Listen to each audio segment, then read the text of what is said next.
स्थानिक स्वराज्य संस्थाच्या निवडणुकीच्या दृष्टीने आपल्याशी संवाद साधावा व आपल्या माध्यमातून सर्व माहिती मतदार, इच्छुक उमेदवार, राजकीय पक्ष व इतर संबंधितांपर्यंत पोहोचावी या उद्देशाने ही पत्रकार परिषद आयोजित केलेली आहे। विशेष करून मला आपल्याला सांगावंसं वाटतं की ही पत्रकार परिषद विशेषतः राज्यातील महानगरपालिकांच्या सार्वत्रिक निवडणुकांसंदर्भात आज मी इथे संवाद आपल्याशी साधणार आहे। आपल्याला सांगायचं आहे की महाराष्ट्र राज्यातील 29 महापालिकाच्या निवडणुकीसंदर्भात ही पत्रकार परिषद आहे। त्यामधील 27 महानगरपालिकांची मुदत संपलेली आहे। 5 महापालिकांची 2020 मध्येच मुदत संपली होती। 18 महापालिकांची मुंबई सहित 2022 मध्ये मुदत संपली आहे आणि 4 महापालिकांची मुदत ही 2023 मध्ये संपली होती। जालना आणि इचलकरंजी या 2 नवनिर्मित महापालिका आहेत आणि त्यांच्या संदर्भात पण आज मी माहिती सांगणार आहे। बृहन्मुंबई महानगरपालिकामध्ये प्रभागामध्ये 1 सदस्यीय प्रभाग आहे आणि यामुळे बृहन्मुंबई महानगरपालिकेसाठी प्रत्येक मतदाराला फक्त 1 मत द्यावं लागेल। 28 महापालिका या बहुसदस्यीय आहेत आणि बहुतांश महापालिकेमध्ये एका प्रभागामध्ये 4 उमेदवार निवडून द्यायचे आहेत। त्या महापालिकेमधील काही प्रभाग असे आहेत की जिथे 3 उमेदवार असतील, काही प्रभाग असे असतील की जिथे 5 उमेदवार असतील। त्यामुळे या 28 महानगरपालिकेमध्ये मतदारांना साधारणतः 3 ते 5 मतं एका प्रभागामध्ये द्यावं लागते। या महापालिका निवडणुकीमध्ये नामनिर्देशन पत्र हे ऑफलाईनच घेण्यात येईल आणि या संदर्भात राजकीय पक्षांची जी बैठक झाली होती आणि राजकीय पक्षांनी केलेल्या मागणीनुसार या महापालिकांच्या निवडणुकीमध्ये नामनिर्देशन पत्र हे ऑफलाईनच स्वीकारण्यात येतील। जात वैधता पडताळणी संदर्भात राखीव जागावर ज्यांना निवडणूक लढवायची आहे त्यांना जात प्रमाणपत्र व जात वैधता प्रमाणपत्र त्यांना सादर करणे आवश्यक आहे। मात्र जात वैधता प्रमाणपत्रासाठी सादर केलेल्या अर्जाची सत्यप्रत किंवा अन्य कोणताही पुरावा त्यांनी दिला तरी तो एक्सेप्ट केला जाईल। मात्र 6 महिन्याच्या आत जात वैधता प्रमाणपत्र सादर करण्याचे असे हमीपत्र उमेदवारांना द्यावे लागेल आणि 6 महिन्याच्या आत जात वैधता प्रमाणपत्र सादर न करू शकलेल्या संबंधित उमेदवारांची निवड ही पूर्वलक्षी प्रभावाने रद्द होईल।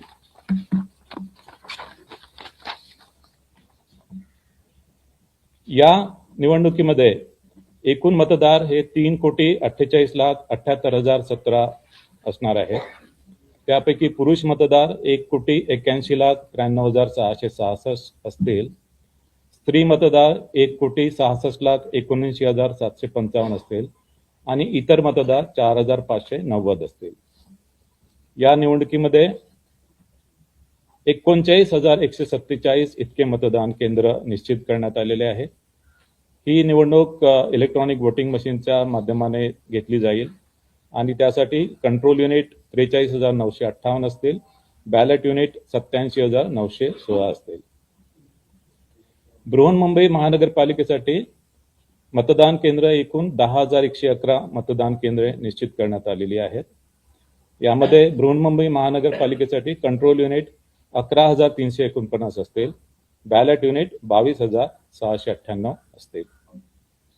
या निवडणुकीसाठी जी मतदार यादी वापरणार आहोत त्यासाठी 1 जुलै 2025 ही अधिसूचित केलेल्या दिनांकाला असलेली मतदार यादी यासाठी वापरत आहोत आणि 1 जुलै 2025 ही मतदार यादी ही प्रभागनिहाय विभाजित करण्यात आलेली आहे आणि ही मतदार यादी ही भारत निवडणूक आयोगाकडून घेतलेली मतदार यादी असल्यामुळे या मतदार यादीमधील कुठलेही नाव डिलीट करणे किंवा कुठलेही नाव त्यामध्ये ऍड करणे याचे अधिकार राज्य निवडणूक आयोगाला नाही आहेत। मात्र चुकीने एका प्रभागामधील मतदार दुसऱ्या प्रभागामध्ये जर गेले असतील ते बदल करण्याचे अधिकार आहे। टंकलेखनामधल्या किंवा लेखनिकांच्या काही चुका असतील त्या सुद्धा दुरुस्त करण्याचे अधिकार आहेत. आणि विधानसभाच्या मतदार यादीमध्ये नाव आहे, मात्र प्रभागनीय मतदार यादीमध्ये नाव नाही आहे, ते सुद्धा नावं संमलित करण्याचे अधिकार असतील.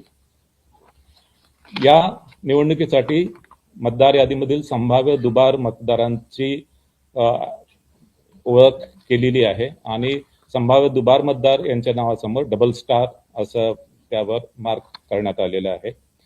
आणि संभाव्य दुबार मतदारांच्या संदर्भात जी प्रक्रिया आहे की संभाव्य दुबार मतदारांमध्ये महापालिका आयुक्तांच्या मार्फत संभाव्य दुबार मतदारांच्या घरी जाऊन सर्वेक्षण केलेले आहे आणि त्यामध्ये दुबार मतदारांना विचारून तो कुठल्या मतदान केंद्रावर मत देईल या संदर्भात त्याच्याकडून लिहून घेण्यात आलेलं आहे आणि त्या मतदान केंद्राच्या व्यतिरिक्त इतर कोणत्याही मतदान केंद्रावर त्याला मतदान करू दिलं जाणार नाही.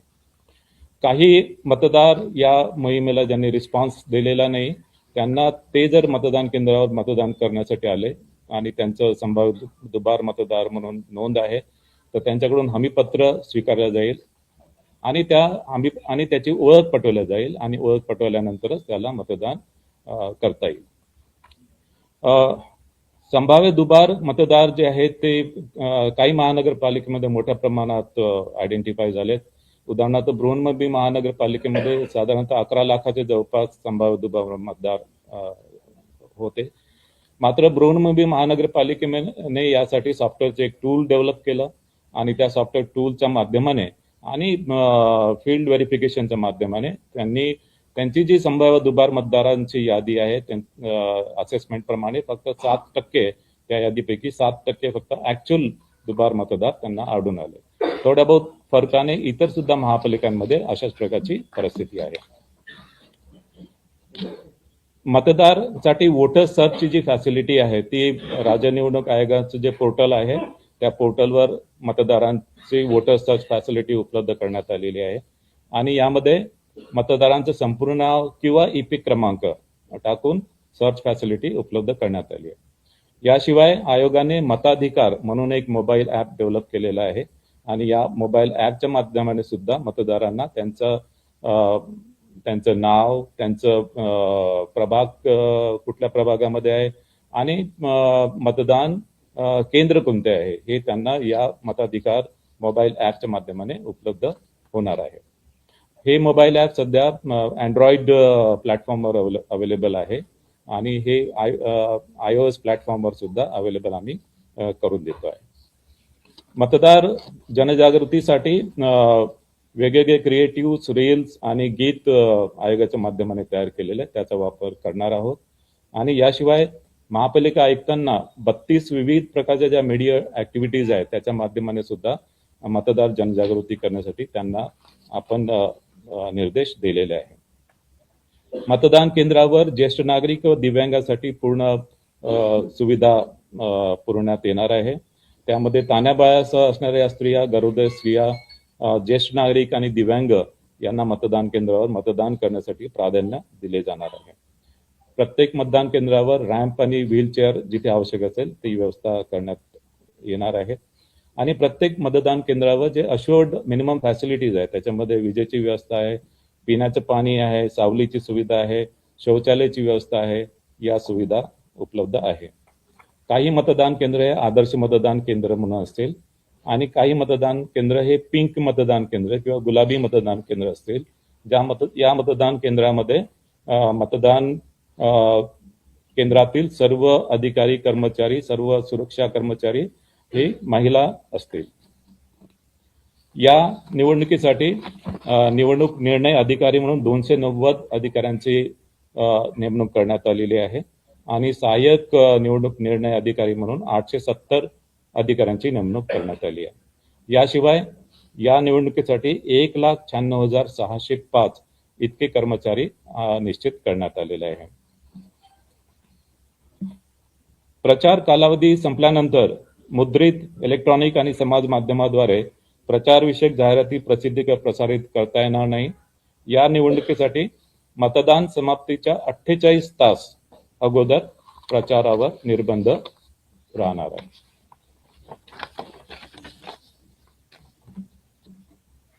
महापालिका स्तरीय माध्यम प्रमाणन व संनियंत्रण समिती स्थापन करण्यात आलेली आहे आणि विविध प्रसार माध्यमातील वृत्तांकनाच्या बाबतीत पाहणीसाठी संनियंत्रण व देखरेख या समितीमार्फत करण्यात येईल. राज्यस्तरीय माध्यम प्रमाणन व संनियंत्रण समिती सुद्धा स्थापन करण्यात आलेली आहे. याशिवाय राजकीय पक्षांशी वेळोवेळी संवाद साधण्यात आलेला आहे. राजकीय पक्षांसोबत बैठका घेऊन त्यांच्या सुद्धा सूचना विचारात घेण्यात आलेल्या आहे. स्टार कॅम्पेनरची संख्या ही 20 वरून 40 करण्यात आलेली आहे. आता मी थोडक्यात आकडेवारी सांगतो. एकूण महानगरपालिका ज्यांची निवडणूक होणार आहे त्या 29 आहेत. एकूण जागा म्हणजे एकूण जागा ज्यासाठी निवडणूक होणार आहे ते 2869 जागांसाठी निवडणूक होणार आहे. त्यामध्ये महिला 1442, अनुसूचित जाती 341, अनुसूचित जमाती 77 आणि नागरिकांचा मागास प्रवर्ग 759. एकूण महानगरपालिका 29, एकूण जागा 2869, महिला 1442, अनुसूचित जाती 341, अनुसूचित जमाती 77, नागरिकांचा मागास प्रवर्ग 759. या निवडणुकीमध्ये ज्या निवडणुकीच्या खर्चावर जी मर्यादा आहे, बृहन्मुंबईसह अ वर्ग महानगरपालिकेसाठी 15 लाख, ब वर्ग महानगरपालिकेसाठी 13 लाख, क वर्ग महानगरपालिकेसाठी 11 लाख आणि ड वर्ग महानगरपालिकेसाठी 9 लाख.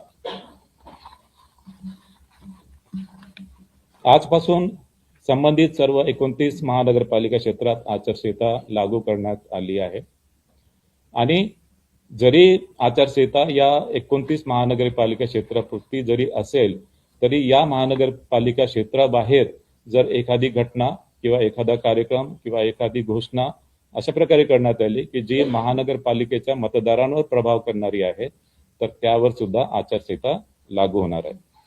मात्र ही आचारसंहिता नैसर्गिक आपत्तीच्या उपाययोजना आणि ज्या वेगवेगळ्या प्रकारच्या ज्या डिझास्टर्स येतात त्यासाठी मदतीसाठी ही आचारसंहिता यामध्ये आडकाठी असणार नाही.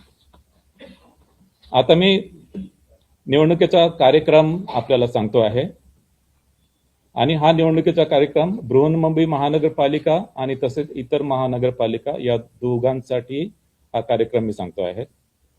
नामनिर्देशन पत्र स्वीकारणे याचा कालावधी आहे 23 डिसेंबर ते 30 डिसेंबर 2025. 23 डिसेंबर ते 30 डिसेंबर 2025. नामनिर्देशन पत्र स्वीकारण्याचा कालावधी 23 डिसेंबर ते 30 डिसेंबर 2025. नामनिर्देशन पत्राची छाननी होणार आहे 31 डिसेंबर 2025. नामनिर्देशन पत्राची छाननी 31 डिसेंबर 2025. उमेदवारी माघारीची मुदत असणार आहे 2 जानेवारी 2026. उमेदवारी माघारीची मुदत 2 जानेवारी 2026. निवडणूक चिन्ह वाटप व अंतिम उमेदवारांची यादी. निवडणूक चिन्ह वाटप व अंतिम उमेदवारांची यादी 3 जानेवारी 2026. निवडणूक चिन्ह व अंतिम उमेदवारांची यादी 3 जानेवारी 2026. मतदानाचा दिनांक 15 जानेवारी 2026. मतदानाचा दिनांक 15 जानेवारी 2026. मतमोजणीचा दिनांक 16 जानेवारी 2026. मतमोजणीचा दिनांक 16 जानेवारी 2026. आता मी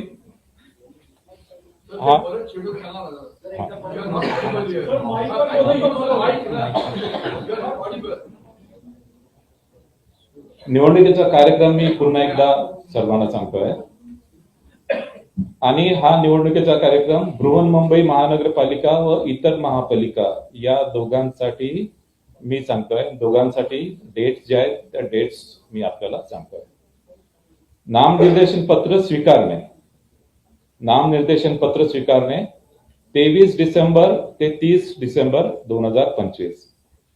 नामनिर्देशन पत्र स्वीकारणे 23 डिसेंबर ते 30 डिसेंबर 2025. नामनिर्देशन पत्राची छाननी 31 डिसेंबर 2025. उमेदवारी माघारीची मुदत 2 जानेवारी 2026. उमेदवारी माघारीची मुदत 2 जानेवारी 2026. निवडणूक चिन्ह वाटप व अंतिम उमेदवारांची यादी 3 जानेवारी 2026. निवडणूक चिन्ह वाटप व अंतिम उमेदवारांची यादी 3 जानेवारी 2026. मतदानाचा दिनांक 15 जानेवारी 2026. मतदानाचा दिनांक 15 जानेवारी 2026. मतमोजणीचा दिनांक 16 जानेवारी 2026. मतमोजणीचा दिनांक 16 जानेवारी 2026. आता हीच माहिती मी निवडणुकीच्या कार्यक्रमाची माहिती मी हिंदीमध्ये आपल्याला देतो आहे. राज्य की बृहन्मुंबई महानगरपालिका सहित 29 महानगरपालिका का चुनाव कार्यक्रम मैं घोषित कर रहा हूं. नामांकन पत्र जमा करना 23 दिसंबर से 30 दिसंबर 2025. नामांकन पत्र जमा करना 23 दिसंबर से 30 दिसंबर 2025. नामांकन पत्रों की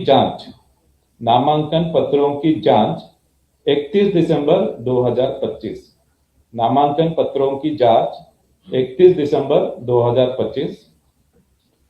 उम्मीदवारी वापस लेने की अंतिम तारीख 2 जनवरी 2026. उम्मीदवारी वापस लेने की अंतिम तारीख 2 जनवरी 2026. चुनाव चिन्ह वितरित करना और उम्मीदवारों की अंतिम सूची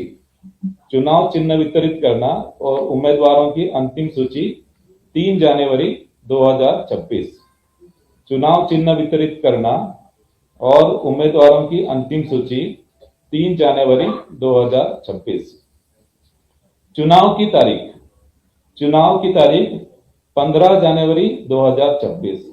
चुनाव की तारीख 15 जनवरी 2026. मतगणना 16 जनवरी 2026. मतगणना 16 January 2026. Now I will tell this election program in English. I am declaring the election schedule of 29 municipal corporation in Maharashtra. Filing of nomination 23rd December to 30th December 2025. Filing of nomination 23rd December to 30th December 2025. Scrutiny of nomination 31st December 2025. Scrutiny of nomination 31st December 2025. Withdrawal of candidature 2nd January 2026. Withdrawal of candidature 2nd January 2026. Allotment of election symbol and final list of contesting candidate. Allotment of election symbol and final list of contesting candidate 3rd January 2026. Allotment of election symbol and final list of contesting candidate 3rd January 2026. Date of poll 15th January 2026. Date of poll 15th January 2026. Counting of votes 16th January 2026. Counting of votes 16th January 2026. So this is the election schedule. तर अशा प्रकारे हा निवडणूक कार्यक्रम घोषित करण्यात आलेला आहे.